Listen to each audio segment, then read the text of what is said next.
Ugh. Say that shit. Woof. Wait, what? Cheers. I'm fucking mature. Hi everyone, welcome back to another episode of Amateur Intellectuals. If you haven't listened to our podcast, then fuck you. Just kidding. Amateur Intellectuals is a podcast where two friends, we don't really do this anymore, so check out our other episodes. We have fabulous episodes on anything from puberty, our first episode, to fairy tales, to Halloween, the moon, and now today, Blair Witch. You name it, we're going to get together, we're going to laugh about it, we're going to learn about it, we're going to have some booze and some great convo along the way. My name is Kendall. I'm here with my co-host, that was weird, Caitlin. Hello. Hi, honey. Let's do this. I'm so excited. It's Friday night tonight. We're recording on a Friday night. Yes. And I gotta say, you know me, I don't prepare well. So I did these notes about a week ago, and I was on a Blair Witch high. It was just one of those things, I just watched it and I was consuming everything that I could. Mm-hmm. And I ended up learning a lot, and I thought it'd be an interesting little quick deep dive. So, if this is your first time listening or your 50th time listening, you might notice a bit of an echo. I apologize. I have purged my belongings. I have virtually nothing. I'm sitting in my old second bedroom, which never had a bed in it, so second empty room. And it's going to be just a little echoey this time, but I'm out of here soon. So bear with me as the journey begins. Things will get better from here, I promise. Mm-hmm. He's moving into a schoolie where he is going to live a very interesting life that we all wish we lived on Instagram. So stay tuned for all of the updates that I am going to force him to share with us when he doesn't want to be on the internet. No, it's not. I'm dreading the I'm at Love's again. I'm at O'Reilly's again. But I'm starting out in Big Bend, so hopefully I can get some, get my walking boots worn into a little bit and get some shit figured out, because there's going to be a lot of shit to figure out. But on to the episode. Caitlin, question. What? Do you believe in witchcraft? Complicated question. Right? Yeah, it's complicated. Because, how do you define witchcraft and blah, blah, blah? Because, her people came from a long line of pagans, which we've talked about. Yeah, we did. And, if you're Irish in general, that's all I mean. I wasn't raised pagan or anything like that. But, you got a feeling. I mean, it's like anything. It's like Native Americans have it. There's a lot of different religions, I should say indigenous people, not Native Americans, they all feel this kinship with the earth and the elements and making things work for you, and there's something about that I'm into. That said, if I've never met a Wiccan person, I've never met somebody who self-identifies as a witch, that I know of. So I am not sure how I feel about it, but I definitely think that there's things that we can't explain, but I'm not sure where I sit on the witchcraft spectrum. Tell me where you land. I think it's a bit polarizing. I think it's kind of one of those things, depending on how you were raised. It's one of those, my mother was fuck witches. Witches are real and they're powerful, and I love my mom. But she kind of takes some of that shit over the top. Yeah, she was scared. She was scared of witches, right? Right. And my mom was too. Yeah. I think I'm much more open-minded about it. I live in a neighborhood that's in a cultural district, so there's a whole bunch of people that identify as witches in my neighborhood. And they have a little group on Facebook, and they and they have a group on Facebook. What? then how witchy can you be? But like, don't you dare say that to them because they do take it seriously. So like, I'm not judging. I'm just like, where are these people? Are they near that vegan restaurant that spirals by? yes, You know what I'm talking about because it's right there on Magnolia where I went there once and I was like, I'm gonna get some cashew mac and cheese. Is that where? That's exactly where. Okay, listen, I'm not judging. I'm really not judging. It sounds like I'm judging. No. I'm not. No, I just think it's funny. I'm trying is to it over there by understand. that vegan place? Yes, it is. Yes. Well, listen, if you're in tune with nature and, you know, maybe you don't want to, like, you know, eat the slaughtered cows. I'm not judging. I could you take got a some point. notes. Right. Exactly. There's one that's oof. I don't want to like expose people, so I won't like. There's one that I know that's like very. Say their names. Right. There's one that's just very like, I'm a witch. I'm witchy about it. Fuck you. I'm a witch. And like, I think that like the extent of that is like crystals and like incense and like probably some meditation stuff and like work. Like I love that. But then I've also like read some articles of like people in like New Orleans and Alabama that are like for real in the woods, like witches. Yeah, okay. And like, Listen, live your best life. Honestly, I don't mean that in a patronizing way. I mean it like live it. If that's how you feel and that's how you get it, and that like I truly feel for you. Like I support you. I want my taxes to go to you. Like before that shit. the others. Like go live your best life. And I have to just tell you, this has nothing to do with anything, but when I lived there, you said something just so off the cuff, and I don't know why this came to my mind, but it was so clever and funny and cute, and I just remembered it. Where we worked, I feel like there was like an intern for a second, maybe? Does that ring a bell, maybe? Oh, yeah, there's been like 9. Yeah. You'll know this one because it wasn't the one that like we all know, but it was like another one. Okay. You said to me, like, I don't remember if she even lasted or if she was just in the interview phase or something. I cannot remember for the life of me. I just remember you saying to me, like, because you and I were still getting to know each other, and you're like, she's a witchy woman, isn't she? She's a witchy woman. And it was because, I mean, she was. Like, it was the best way to explain her. Like, non-offensively. She had really long skirts. Long hair. She was super thin and, like, very long, flowy hair. Do you remember who I'm talking about? Yes. And very long nails. Yes! And, like, recessed eyes. And she was very mysterious, but very cool. Yes. You've got it. Okay. I'm not trying to her. Stereotype. There can be anybody in anybody's. Right. Like, you know, anybody can be anybody. But I just remember you telling me, like, that's a witchy woman right there. And I really think she might have been. Like, no jokes. Yeah. I think she might have been. Well, like Florence and the Machine, and yes, like Maggie Rogers, or like self-identify as like we're like witchy bitches, and I'm like fucking work. Like cast a spell on me immediately. That's it. You've got it. Yeah. So this will be fun. Second question, part B.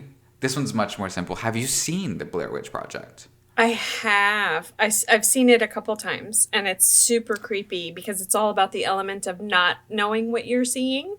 It's a big mind game thing about like what could be out there, and you only have the clues. Yes. We've talked about in the past about like horror and like It Follows on the podcast and stuff like that. I think that It Follows is like a standard bearer for good horror, and I think that Blair Witch is the other standard here holder. I think that Blair Witch almost single-handedly defined great horror with no fucking money. Right. So I think that whenever I see movies that like spend all this money and like A Quiet Place, for example, spends all this money animating all these fake monsters, and you look at it and you're like, that's a fake fucking monster, go fuck yourself. And then I think of the Blair Witch, I'm like, don't overdo it. People are scared on their own, let them, like, you don't have to give them much. And whatever they make in their head is going to be way better than what you show me. It's the psychological thriller over the actual, like, horror, right? It's the psychological game of it that what is out there. Oh my God. Because I do remember, I mean, it sticks with me. Blair Witch sticks with me. I won't give anything away, but like there are specific moments, and I'm sure you know what I'm talking about, especially toward the end, that you're just like, okay, I'll just never sleep again. That's fine. Right. This is an affront to my sleep pattern, but you know what? I signed up for it. So. No, exactly. Okay, so I think this is a good point to say, because we're going to talk about the movie. So if you haven't seen the movie and you're interested at all in seeing the movie, now would be a good time to pause and watch it and come back, and then we can discuss. Now, if you don't want to watch it, no pressure. It is spooky as all hell, but I really think you can do it. But I'm not going to pressure you because I'm not that girl. So, do what you want here, but make sure you come back because there's so much good stuff coming. This is a safe space, but also go watch it, and we'll wait here. But if you don't want to, that's fine. But, also go watch it and shut up. Also, right. You're going to be fine. Promise. So the drink of this episode is called the Black-Eyed Stickman. Now you'll remember in the movie there are stickman that like hang in the trees to give that witchy spooky vibe. So lovely. So you're gonna need 1 orange peel and a luxardo cherry. I don't even know what the fuck that is. You're gonna need 3 and 4. That's 3/4 is what that is. That's going to be 0.75 ounces of lemon juice, 1/4 ounce of simple syrup, and then we're going to have some aromatic bitters, a shot of bourbon, and a shot of vodka, and half a shot of Saint Germain. And a rosary dipped in holy water. Right. For a garnish. Because once you get through this, you're going to need to talk to Jesus. That is so boozy. Okay. I'm already scared. Oh, boozy. We love that here. Bring a drink. Let's get loose. Like I said with my notes, and so I wrote these a week ago, and then now I just scroll down to spoiler alert. So we just did that. And it literally says, fuck off. So... I want to go briefly through the storyline just so if you haven't seen it and you're not going to see it, you can get the gist of what we're talking about. So, in a search of a local legend, 3 bold amateur documentarians, the director, Heather, the cameraman, Josh, and the sound recorder, Mike, hike into Burkittsville's gloomy Black Hills forest to find a shadow, the fabled Blair Witch. Now, well, let me get through this first. Now, 1 long year later, after that fateful October of 1994, there's still no sign of the student filmmakers, apart from the raw footage they left behind. Who knows what truly happened during their creepy 5-day journey into the mouth of madness? Was there indeed an intangible supernatural presence in the dark of the woods that led to the team's disappearance? Either way, wait, why does it say either way? That only gave us one thing. Whatever. The missing trio must have seen something because they found the footage. So, could the nightmarish myth be real? Is the Blair Witch a real person living in the wood?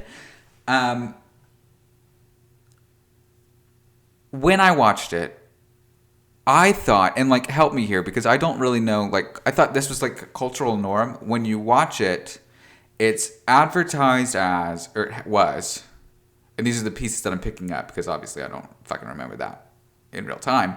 But like it was advertised as like students, filmmakers that had a project while they were in school and they filmed this thing. And it was just like the 3 of them. They went and filmed it and then they turned it in and then they took it to Sundance and won. That was kind of what I thought happened. Is that what you had heard too? What did you hear? I don't know. I mean, I remember the like promotion of it. Uh-huh. I don't remember because again, 1994. I mean, you were like 2. 90. I wasn't born yet. I was a twinkle in my parents' eye. Thank you. No, I wasn't. I was already fucking 40. Anyway. Yeah. So I don't remember it being. I don't remember. 'Cause again, 1994. I mean, 90. I was born yet. I was a twinkle in my parents' eye. Thank you. No, I wasn't. I was already fucking 40. Anyway. Yeah. So I don't remember it being. I don't remember it being. I mean, so, okay. I remember the a specific campaign of like, is this real? Isn't it real? Like as a specific marketing thing. But I do remember that feeling of when I was seeing commercials and things for it, that it was like, did this really happen? Is this like released? Like, are they showing these, like the murder of these kids and it's like a movie? There was like, I think they rode that mystery a little bit on purpose. And listen, that was pretty clever because I think it sold a lot of, copies or took people to the movies where it wouldn't ordinarily do that. Absolutely. And so that's right. And so what I learned after I watched it, because I was like, okay, wait. And I got like word and like a video right after that they had hired actors. And I was like, what? I thought those were the kids. Like I thought that she was actually the director. And I'd heard that the two boys were like actually directing her, but she was acting as the director and da-da-da-da-da-da. No, they were hired actors. These two guys had come up with this idea, and then the real genius that, I mean, the movie's brilliant, but they utilized the internet as, they were really pioneers for this type of marketing, where exactly what you're saying. They went online, they made a website that made it seem like it was real. They like combined all of these different fake articles. In fact, the entire mythology of the Blair Witch is completely made up. They did that. And then they built this website with this like discussion board and like hints and clues. And it was very interactive on purpose. And this is, mind you, in 1994 when the internet is fucking dick. Like it's not good at all. And they figured out a way to like, it's kind of similar. I don't like saying this, but it's kind of similar to like what Q is doing on QAnon, where it like leaves people like a breadcrumb so that whenever they figure something out, they think that they've won and they think that they're like a part of it. Yeah, it's a template. It's totally a template. And it were attracts people. I mean, there's nothing wrong with that. I mean, it's a template and it's just how you use it, right? Absolutely. So if it's just something just like a silly like movie, horror, and get people wrapped up, like, love that. If it's lies about the president winning election, he didn't, then fuck you. But I digress. So we're going to do a little deep dive on that real quick. Released in July 30th of 1999 in the USA. So, I just said 94. My bad. It's 99. Released in 99. With an estimated budget of, get this, $60,000. The movie grossed about $250 million. Okay. Right. Like, those people playing in the stock market think that they won. Like, that's 60 to 250 million? Jesus. That is a flipping house situation. Like, bought it for $1 and sold it for $1 million. Yeah, I got it. Cool. So I'm going to read just like a tidbit of, you can still find their website. I think I have the link down below, but you can still find it and go through it and kind of relive the experience of what it was like. But essentially what these directors did was they set up this thing to make you believe this was a real thing. These kids went off into the woods. They were gone for a year. And, let me just read a little bit of this. So, here's a little bit of the mythology. In February of 1785, several children accuse Ellie Kedward of luring them into her home to draw blood from them. Kedward is found guilty of witchcraft, banished from the village during a particularly harsh winter, and presumed dead. November of 1786. By midwinter, all of Kedward's accusers, along with half of the town's children, vanish. Fearing a curse, the townspeople flee Blair and vow to never utter Ellie Kedward's name ever again. November 1809. The Blair Witch Cult is published. This rare book, commonly considered fiction, tells of an entire town cursed by an outcast witch. March 1886. 8-year-old Robin Weaver is reported missing and search parties are dispatched. Although Weaver returns, one of the search parties does not. Their bodies are found weeks later at the Coffin Rock, tied together at the arms and legs and completely disemboweled. And that is mentioned in the movie. Remember when she goes up to the guys fishing? Mm-hmm. And they're like, right there at Coffin Rock. And then they go around to Coffin Rock. And they're like, this is where they died. October 20th, 1994, Montgomery College students Heather Donahue, Joshua Leonard, and Michael Williams arrive in Burkittsville to interview locals about the legend of the Blair Witch for a class project. Heather interviews Mary Brown, an old and quite insane woman who has lived in the area her whole life. Mary claims to have seen the Blair Witch one day, Tappy Creek. What the fuck is that? One day, I'm thinking there's probably an at there, at Tappy Creek, in the form of a hairy, half-human, half-animal beast. October 21st. Oh my God, wait.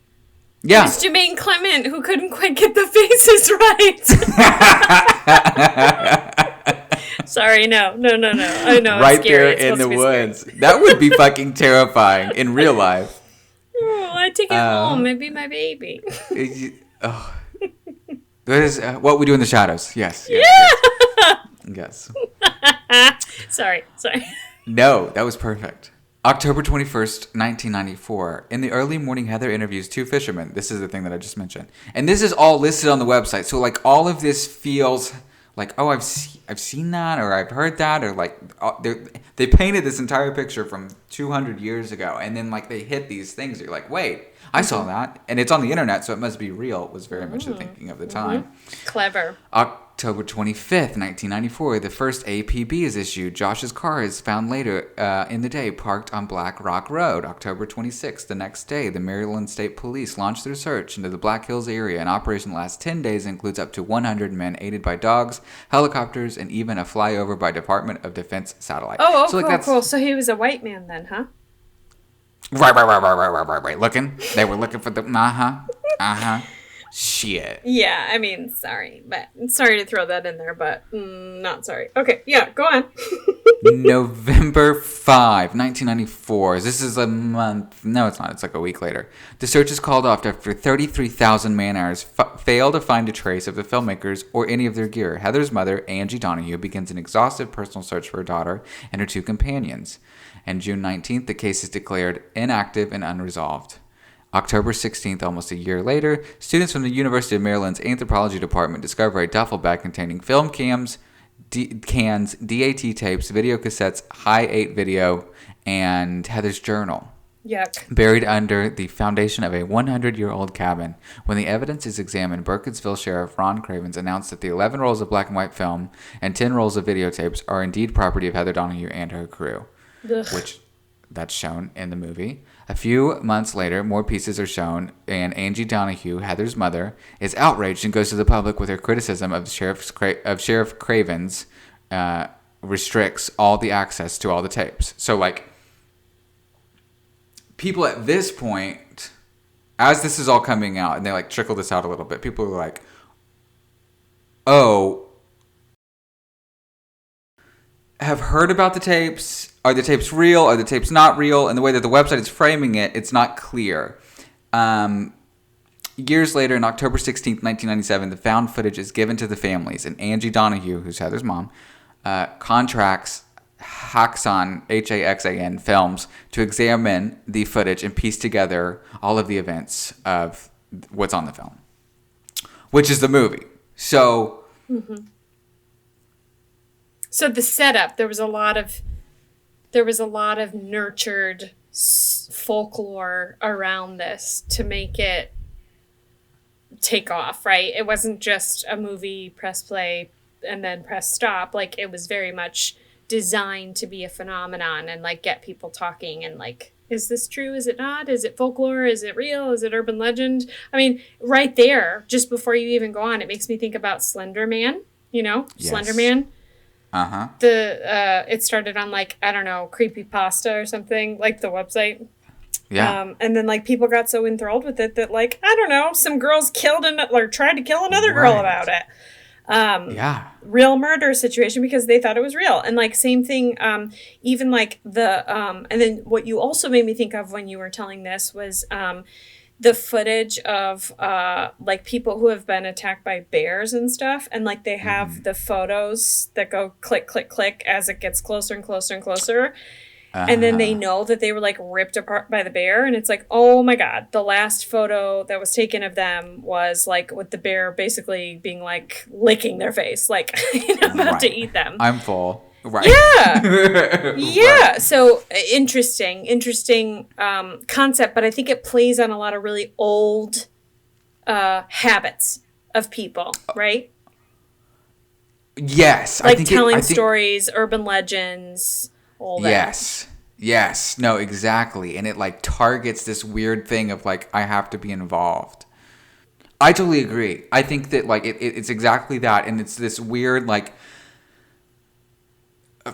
society cultural thing where we like have to be involved and like the tails shift and all that stuff. But like giving it to people in like little bitty pieces is just so interesting, and to do it with the internet, something that really had never been done before. Movies like Blair Witch, there was one or two of them that had existed.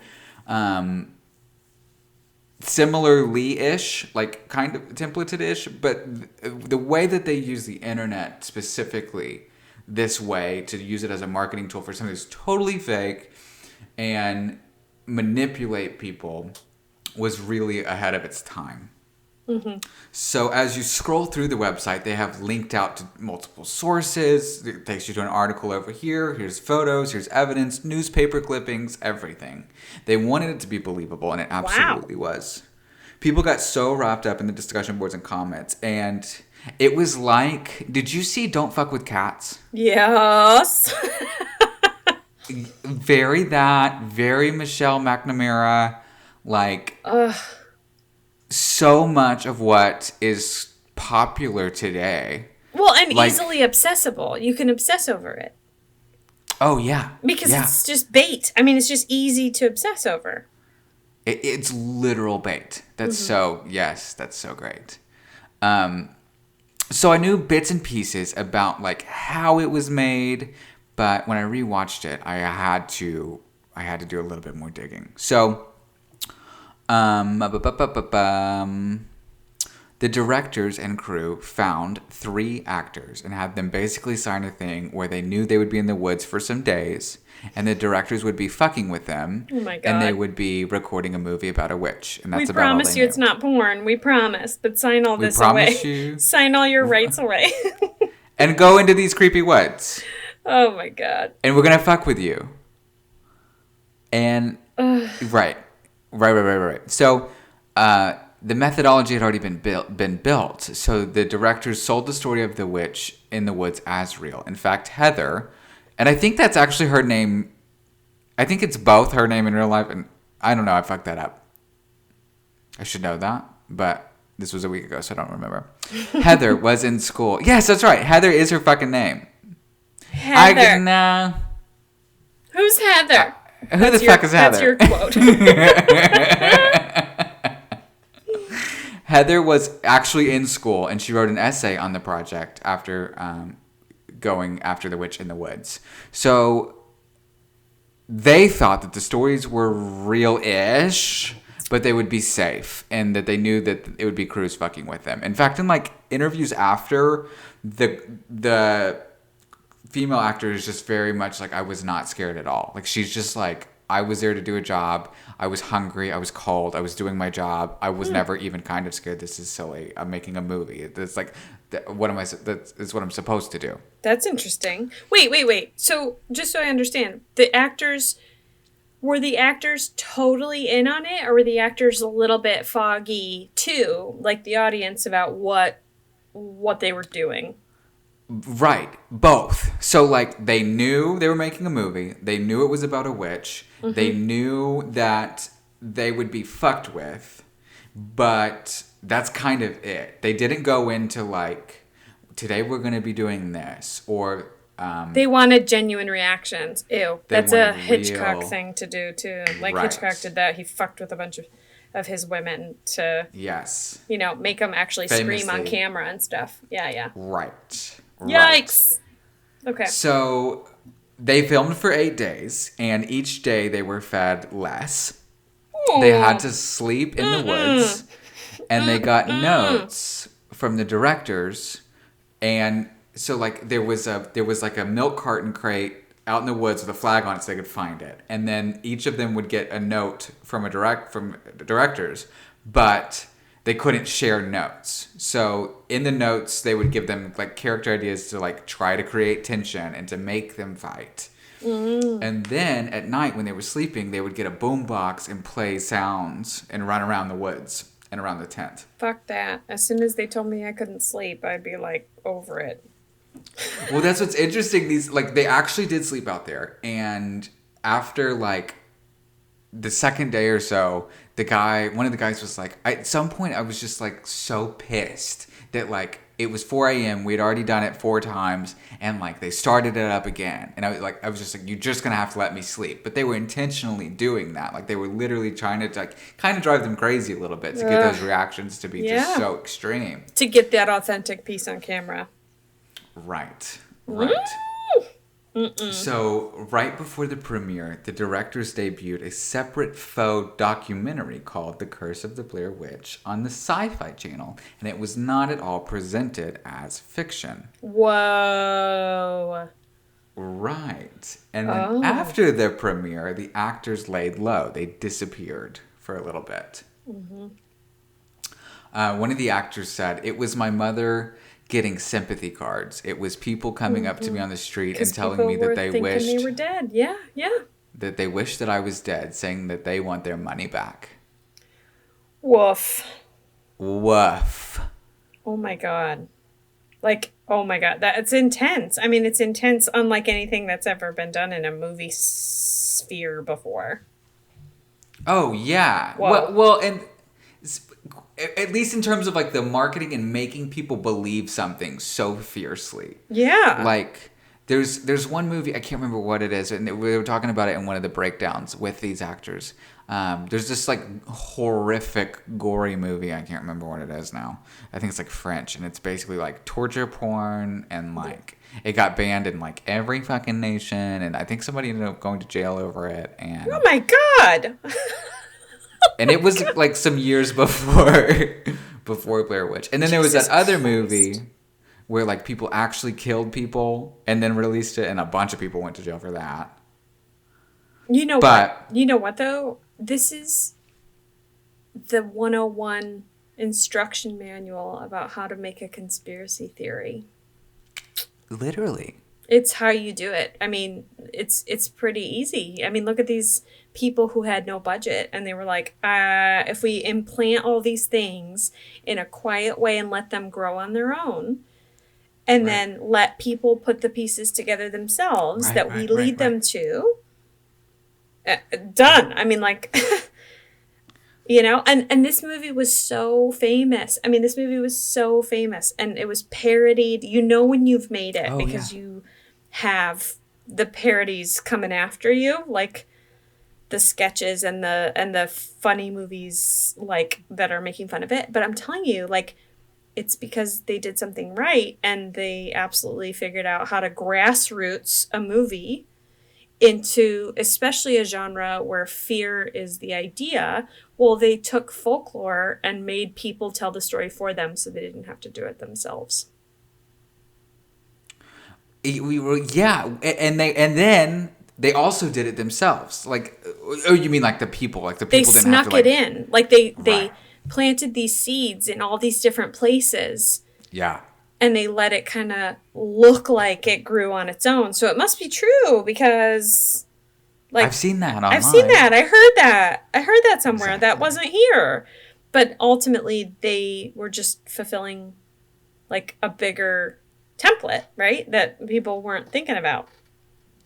Yeah, they were hitting something natural in people where the people didn't realize. I mean, imagine having the gumption of seeing an actor and being I wish that you were dead because I believed you were dead. You must have believed it so hard that you felt goated. Your world was disrupted. Right. It's not okay, by the way. Don't ever wish anybody dead, you assholes. And if you do, again, I keep steering people away from our podcast, Kendall, but by chance, if you're still here and you wish people dead for any fucking reason, get out. You're not welcome here. Yeah. If you are that's stupid and a lot of bullshit, then hi, hello, come back, sit down. Let me pet your hair a little bit. Do you want a beer? Yeah, you want a beer? Come here. Sit down with us. Come. Yeah. I'm just believing that. It's just crazy to me. That's really just about all I have. Do you remember the part in the movie where the guy admits finally that he's kicked the map into the river? Mm-hmm. After she thought that she misplaced it and the other guy was blaming her and all that. Apparently in that scene, there was like so much, because like they're getting notes individually, right? So like they're building up all of this tension. Like these are real reactions, and they had to do this a couple times. But apparently the guy, and like it must have been his note to say that at some point, the guy, the two of them paired up so hard against a girl that like they collected all this footage, and then they had to like delete it because it seemed like bullying, because there was just so much, I guess tension is the word I've already said, but like I don't know. I mean, like, just so... yeah, tension, drama, like all of that stuff was just so built up. And it's a little bit, you're telling me a lot of things that I've heard before in different ways, like that people have done to each other. And I feel like these documentarians have taken it into this entertainment genre to try it out, and it went really well in the sense of success. Because you've also got like, I can't remember what they're called, God, because I don't remember anything anymore. But those experiments where the sleep deprivation experiments, yes, where they like people started acting really, really crazy because they had been awake for 72 hours or more. And it was like, oh, like we're just gonna like throw more like fucking stimuli at them and see what happens. Like, let's just like scare them. Let's like throw a fucking chimpanzee in the room and see if they know it. Like, right, good luck. Yeah, I mean, I don't know. I mean, I paraphrase. But I just think that it's that same... Somebody really understood human behavior to make this movie. Yes. Yeah? Yes. Absolutely. Yeah, it's interesting. Really, it's a masterclass in, like, sociology. It really is. So I watched... did you ever see the sequel to it? No, I haven't. I watched the sequel, which is very much a movie. Like, it's not... They didn't do it. Like, it's not the same as it was in the first sense. But, I was like, oh, this is still kind of creepy. And, like, I'm still affected by the Blair Witch, like, legend that has carried forth, even though that this is a very different movie. And the other thing I was going to say... Again, sorry, you made me think of 100 different things when you were telling me this stuff. Cloverfield. You made me think of Cloverfield. Mm-hmm. So Cloverfield is a movie, for anybody who hasn't seen it, which is also like a first-person perspective. Somebody's got a camera. It's a birthday party or whatever. That's why they're recording. And then all of a sudden, like, basically Godzilla comes on the city. And, like... But, like, what would it be like if Godzilla came on the city and you had a handheld camera and were just in a building and trying to figure it out, right? I mean, there's the movie. But I think that that's a really interesting perspective. And even though I got super dizzy and had to keep looking at the floor when I was in the theater watching Cloverfield because of how much it was shaking, I was still enthralled about one person's narrative. And then like, oh, hand the camera to somebody else because like that person may or may not make it. Like, it was really, really interesting. And I think they do that in Blair Witch too. I mean, the idea of just like, you know, you're walking around and then you see something and you're like, what is happening? And you already know from the outset, from the very beginning, that these tapes were found. So you know that it isn't going to end well. Right. If they were found, what does that mean? Exactly. Right. It's not like they came back to interview and be on NBC. You know the end. You know the end. Which, like... Mega huge spoiler. If you're ever like if you made it this far and you're second guessing and you want to watch it right now because I'm about to stop the podcast. Let's stop right now. 3, 2, 1. Okay. What? Nothing ever happens. Like you're not shown anything. There's like that creepy ending, but there's no like person behind a tree looking at you. No. There's no jump scare. There's no witch. There's no nothing. But it's very scary still. Oh, it's terrifying. And apparently in the scene where they shake the tent and they run out of the tent, right? She runs. They did this like 6 times. She's running out and she looks left and she goes, "Oh my God, what is that? What the fuck is that?" And she was supposed to get a shot of it. And it was supposed to be a person wrapped in like gauze. And they did it over and over and over and over again. Like a mummy? It's supposed to be a mummy? Exactly. Exactly. I'm glad And they she chose never to edit that out. got the shot. Yes. And I was like, if you had put that in there, everything would have been fucked. If you would have put that in there, I'd be like, that's the worst movie I've ever fucking seen in my life. Is There's it a mummy toilet in the paper? fucking This is woods. 2021. Exactly. I'm going to run at that person, not away from them. Right. Right. Oh We my all God. ran out of that shit. Stop. It was so close. I'm so glad. Like, they made the right decisions at almost every turn.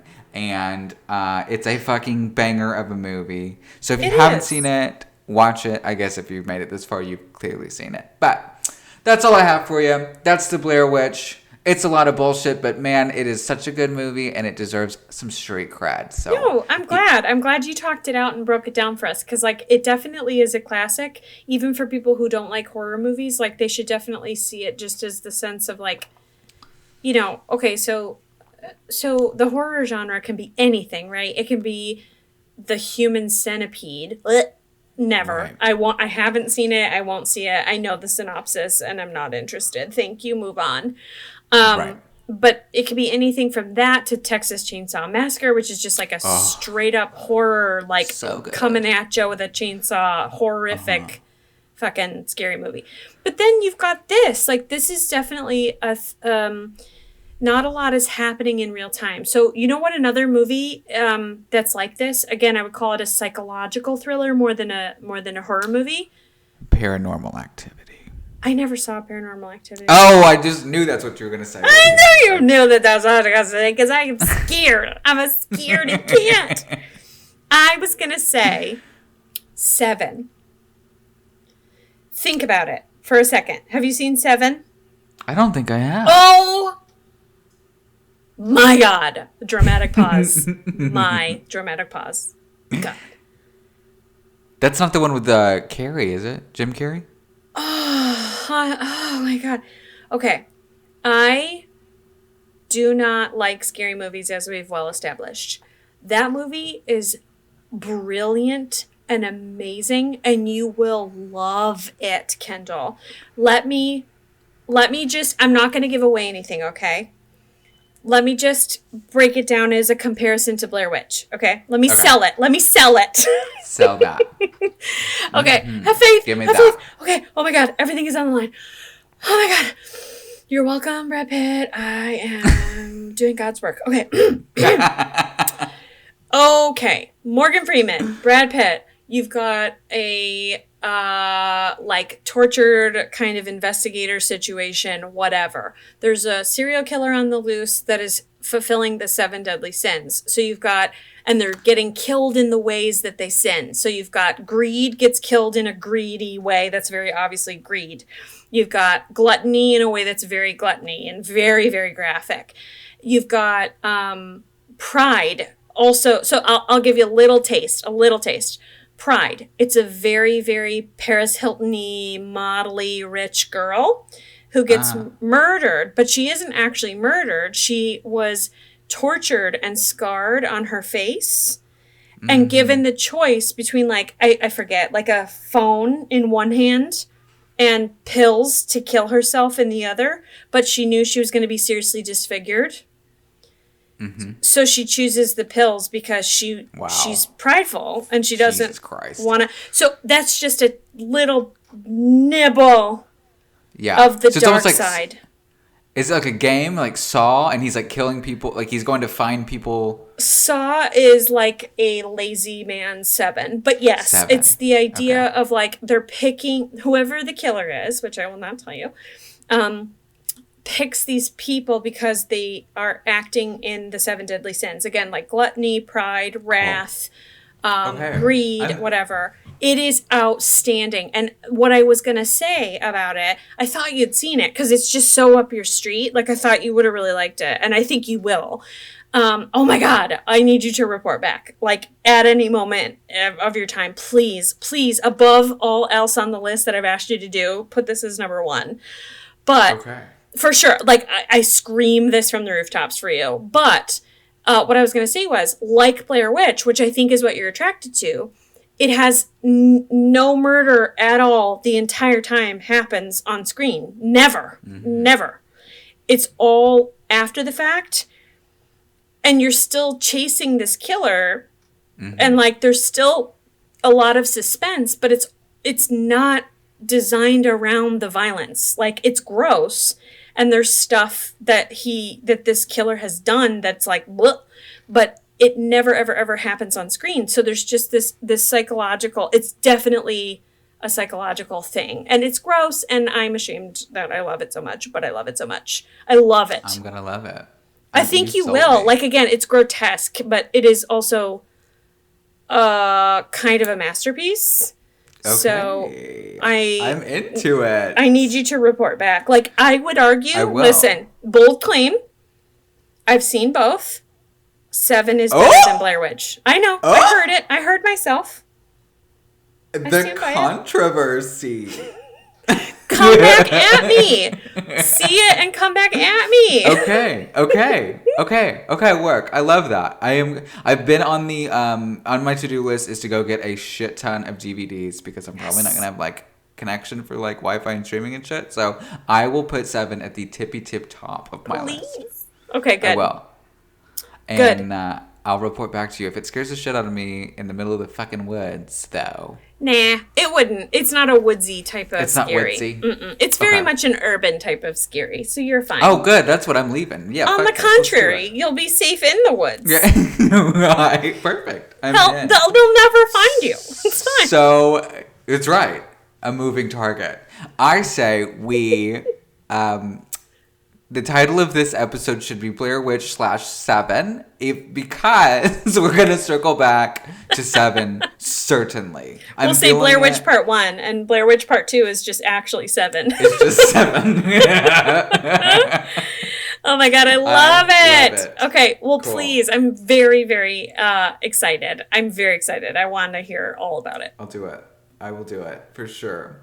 Okay, well, honey, thank you. That was amazing. And thank you for, like, making us re-examine this. Because, as I say, I've seen it, but I never really reflected on it. And this gives us a chance to kind of be a cinephile. Like, you know, look at is it cinephile? Cinemaphile? That's right. Cinephile.